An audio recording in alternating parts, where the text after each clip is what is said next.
Yo, what's up? It's GOON, the MANIAC. It's Ida Kid, the sound. And we are MANIAC Sounds. Today, we're here to talk about our new single, Lit, produced by the one and only Ida Kid. Lit came about for us in a time where we were trying to get back to our roots, Sometimes it's easy to get caught up, being a musician, chasing the trends, chasing what you think is good for mainstream success. We decided, fuck that, do exactly what we want to do. Take it back to the DIY boys we were in Arkansas. Lit came about. It was just one of them days where I was just, no direction, no nothing, just all vibes. So I walk in the studio, as always, any normal day, and Idol's playing this beat that to me, off rip, took me back to a place of me being 13, 14, hearing Pharrell, Neptune's NERD for the first time, Chad Hugo, and immediately I knew, okay, yeah, this one feels comfortable. We kind of got to working on it.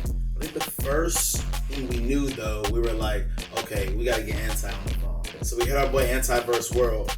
Anti pulls up to the studio, and it's so crazy, and we didn't even think about it until, I guess, post us making it. Kind of culminated in this way that seemed more like our southern perspective of Pharrell in the mainstream at the time when we were first coming into music. So for me, that kind of included Ludacris.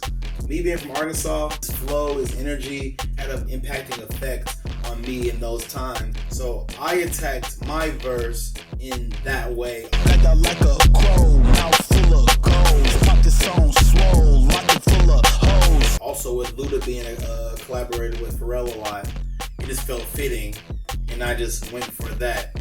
Right as I'm doing that, I look over at Anti, he's writing. The cadence he's doing is coming from this like 99 juvie hot boys kind of place. Bitch said nigga go, tell her pull up on me. I ain't even want the hoe, she just said she horny. Which is also collaborators with Pharrell. We start to look around and watch how these pieces just start to come into each other, right? We were pulling out pieces of other collaborators that we've seen work with Pharrell and sounds that we grew up on. So we do it, and immediately we hear that chorus. I got another call, goddamn another brick. We knew straight away, that was it. We put our verses down, and that was pretty much it. I'm pretty sure we left the studio that day, and we're like, okay, cool. Had to been that night, we get to hearing this, we're like, man, a girl's voice sounds so sick on it. So then we call up our girl, Sasha Blue, Dream Baby Drea, and we automatically knew we wanted a girl to come in and fill this punk space that Gwen Stefani filled for Pharrell multiple times, think Bananas, think Holla Back Girl, obviously, all that, right? So we call Dre up, she comes in, kills it immediately. Give you what I'm rocking, diamonds on me dancing, you got my eyes sensing, that bitch got superstition, that bitch is not giving, give it more. She got the gist, Sometimes when you're working with ingredients the way that me and Idol like to work, the ingredient, if that's really what the person is, they're gonna come in and just do exactly what you need them to do without you having to ask them or coach them.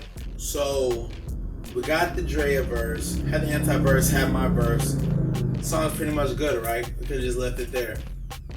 I think, what happened? How did we get over to the twins? For the bridge. For the bridge, so it had to be the same day, because I feel like Drea came in, she put her thing down and dipped out, and I feel like we were here after. I started doing this thing.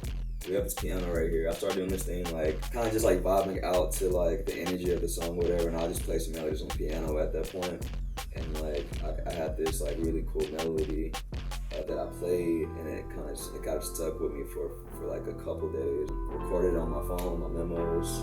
Then I'm just man, instead of having it in the main beat or the main focus of it, this melody sounds too good to just to not stick out. So for us, we're more structure. We're more all meat for the most part. We don't really do a lot of breaks, bridges, or nothing. But also we wanted to showcase that specifically this time around, especially with all the collaborators that we had. For all intents and purposes, Lit was a hit without the bridge, right? Even at the end, I think the last final stretch of it, when we're mixing, some concerns we had, or some notes we had coming in from people where, do you really need this bridge section? It's pretty much a hit. Just, keep it short, sweet, and simple. And like Idol said, we wanted to flex that. We wanted to show that, you know, over here at Maniac Sounds, we're striving for the best we can every time we go up to bat. We're in New Zealand a lot. We hit up our boys 1174, comprised of Shingy, Much, two twins from New Zealand. They're like some of our favorite artists, favorite writers. I think they hit us up because, I mean, we were putting this snippet out online, I think, from the moment we made it till shit it came out. So a lot of people were sending those verses in. Some people have like a crazy, we got remixes on remixes we're sitting on, some coming out to you guys very soon. But we sent it over to them, and then the twins and Idol, they cooked up the bridge section that you end up hearing in the song. Is it all for one and one for all at once? Or shoot you down, you fly too close to the sun? And then they also contributed some of our favorite lines in the song for a bridge, you know. I think their first line was, is it all for one or one for all at once? I don't know where they be coming up with this shit from in their minds, but I love them boys. They're like some of my favorite writers in the world.